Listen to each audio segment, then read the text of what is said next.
Shalom à tous, bienvenue sur la chaîne JCM TV. J'aimerais vous parler brièvement de la personne du Saint-Esprit. La personne du Saint-Esprit. Prions. Père, je te rends grâce pour ce privilège que tu m'accordes d'apporter ta parole à ton peuple. Très cher Saint-Esprit, nous sommes là pour te connaître encore plus. Alors, révèle-toi à chacun de nous. Prends le contrôle de ce moment, enseigne-nous et que le nom du Père soit glorifié dans la vie de chacun de nous. C'est au nom puissant et glorieux de Jésus-Christ de Nazareth que j'ai ainsi prié. Alléluia. La personne du Saint-Esprit. Je vais commencer mon enseignement par une petite révélation que le Saint-Esprit m'a accordée concernant sa personne. Prenons le nom Jésus-Christ et comparez-le au nom Saint-Esprit. Ce que j'aimerais vous révéler est que celui qui parle de Jésus-Christ parle aussi du Saint-Esprit. Et celui qui parle du Saint-Esprit parle aussi de Jésus-Christ. Jésus-Christ est incorporé dans le Saint-Esprit et le Saint-Esprit est aussi incorporé dans Jésus-Christ. Veux-tu voir Jésus-Christ en action dans ta vie? Va vers le Saint-Esprit. Veux-tu voir le Saint-Esprit en action dans ta vie? Va vers Jésus-Christ. Jésus-Christ et le Saint-Esprit forment une même personne. Regardez bien. Le nom Jésus-Christ contient 11 lettres sans le trait d'union. Et le nom Saint-Esprit contient également exactement 11 lettres sans le trait d'union. Ce n'est pas un hasard. Aussi, Jésus signifie saint et Christ signifie esprit. Voilà pourquoi l'ange en parlant à Marie dit « Il sera appelé Jésus ». Luc chapitre 1, le verset 31. Ce qui signifie aussi le Saint de Dieu. Mais Christ est l'Esprit. Je vais vous aider à bien comprendre ce que j'aimerais vous révéler sur le Saint-Esprit. Jésus, en voulant quitter la terre physiquement, disait aux disciples, Jean chapitre 14, le verset 16, « Et moi, je prierai le Père et il vous donnera un autre consolateur afin qu'il demeure éternellement avec vous. » Écoutez-moi, l'expression « un autre consolateur » dans cette phrase nous montre qu'il y a déjà un premier consolateur. Et qui est-ce? Jésus-Christ lui-même. Jésus est le premier consolateur que Dieu a envoyé à l'humanité. Et lorsque ce premier consolateur avait fini sa mission, il dit « Je vous enverrai un autre consolateur, c'est-à-dire une version plus améliorée de moi viendra vers vous. » Voilà la raison pour laquelle personne ne peut dire qu'elle a reçu le Saint-Esprit sans avoir véritablement accepté Jésus-Christ.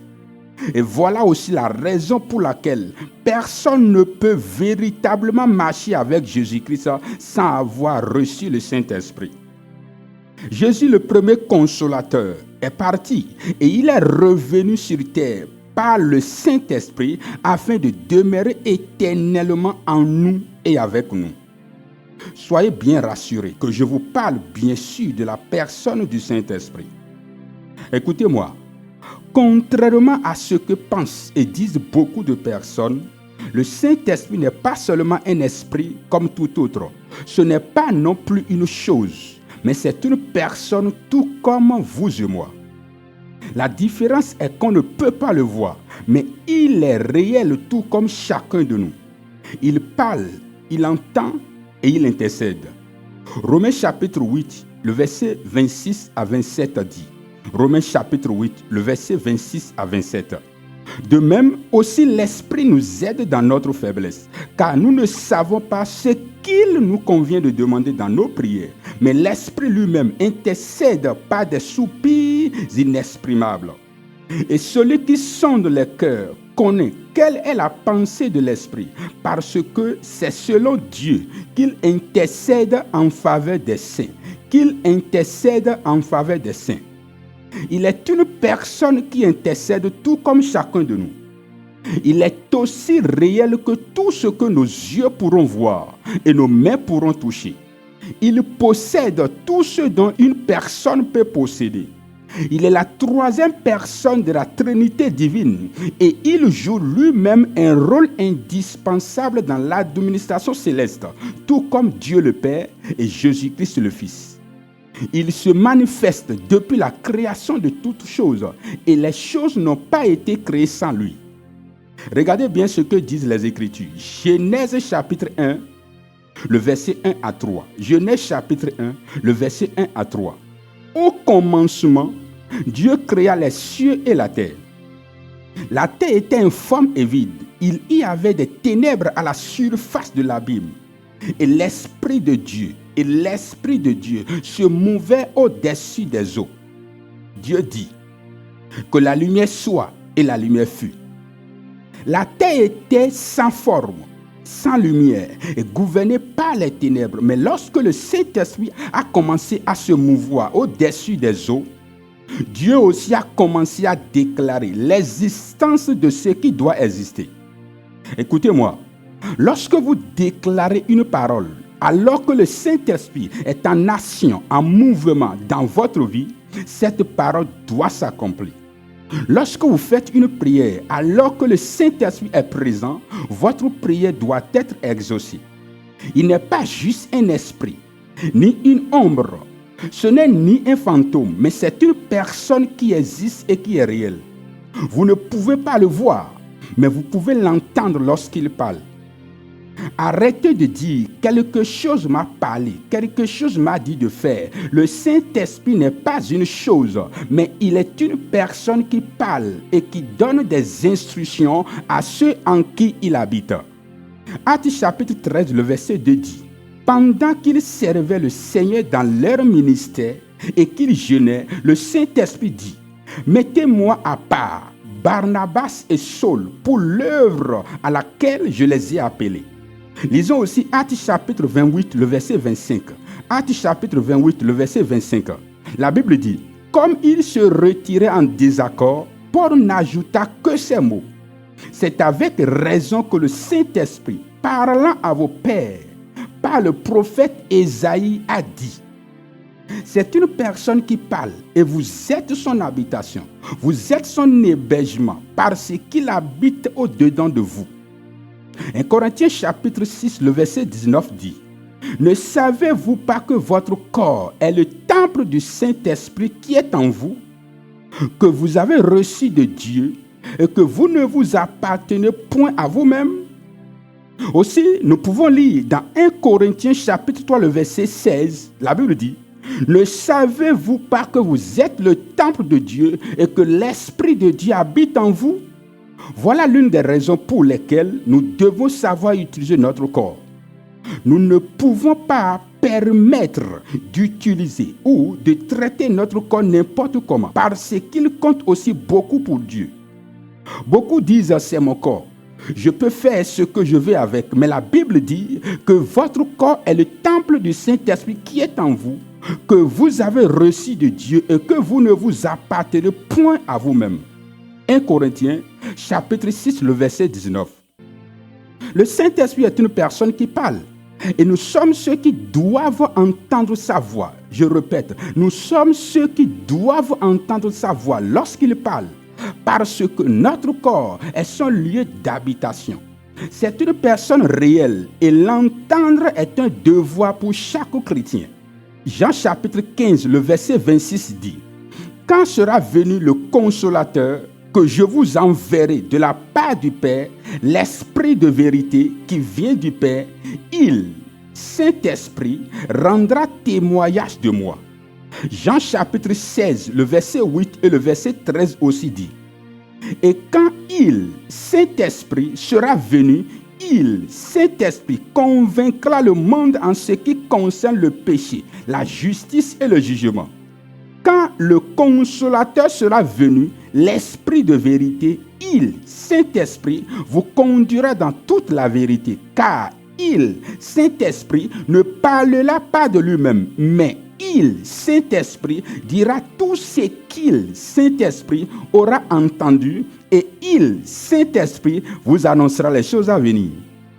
Alléluia.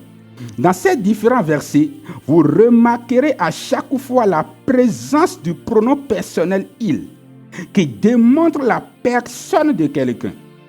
La présence du pronom personnel « il » dans ces différents versets nous montre que ce n'est pas une chose qui doit venir, mais une personne. Le Saint-Esprit est une personne réelle qui parle et qui a été envoyée par le Père afin d'exercer un ministère en faveur des saints sur cette terre. Et voilà pourquoi nous devons commencer par le voir comme étant réel, malgré que nous ne pouvons pas le voir. Nous devons apprendre à lui parler, à communier avec lui, à le chérir, car il est aussi plus réel en nous et avec nous que tout ce que nous pouvons voir, toucher ou sentir. Chacun de nous doit arrêter de considérer le Saint-Esprit comme une chose ou une ombre. Mais nous devons comprendre qu'il a été envoyé sur cette terre à cause de nous, afin de nous aider dans notre marche avec Dieu. Il est une personne réelle avec laquelle nous pouvons discuter, sourire, communier tous les jours. Le Saint-Esprit est cette personne qui est toujours là pour toi et avec toi, lorsque tout le monde refuse d'être là pour toi.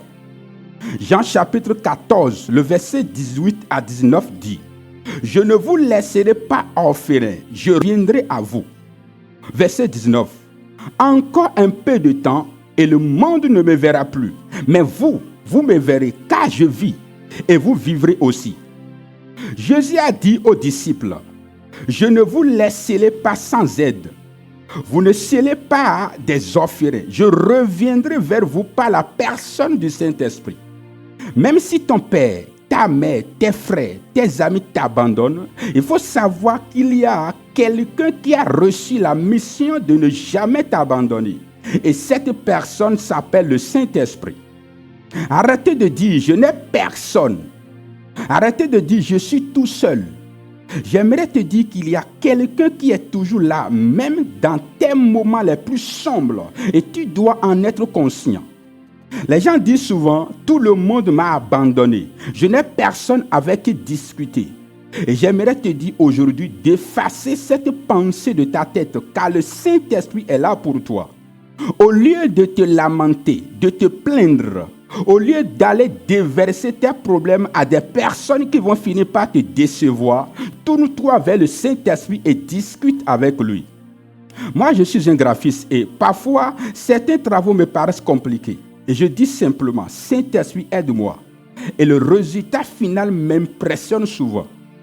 Pourquoi te faire croire à toi-même que tu es seul alors qu'il y a quelqu'un qui attend juste que tu lui dises bonjour chaque matin à ton réveil?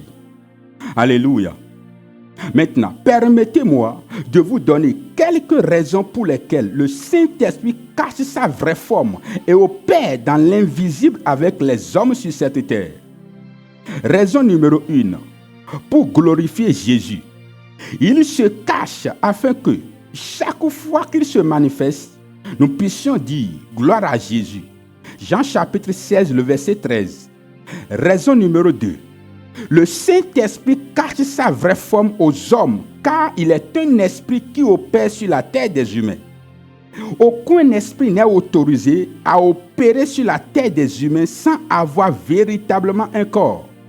C'est pourquoi, lorsque nous l'acceptons, il vient habiter en nous afin de pouvoir opérer et agir à travers nous. 1 Corinthiens chapitre 16, le verset 19. Raison numéro 3.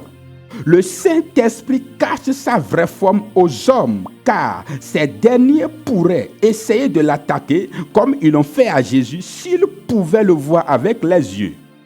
Raison numéro 4. Le Saint-Esprit cache sa vraie forme, sa forme réelle aux hommes, car il doit être partout et en même temps. Alléluia. J'aimerais donner l'opportunité à quelqu'un de faire de Jésus-Christ son Seigneur et Sauveur personnel. Faites cette prière avec moi. Seigneur Jésus, je viens à toi. Je reconnais dès aujourd'hui que je suis un pécheur et sans toi, ma vie est sans espoir. Alors je suis venu à toi, pardonne tous mes péchés, lave-moi par ton sang. Je crois dès maintenant que tu es le Fils de Dieu, que Dieu a envoyé et qui est mort à cause de mes péchés et ressuscité le 3e jour pour ma justification. À partir de maintenant, je t'accepte dans ma vie, je te reçois dans ma vie comme mon Seigneur et Sauveur personnel, et ce pour toujours. Jésus, viens dans ma vie par le Saint-Esprit.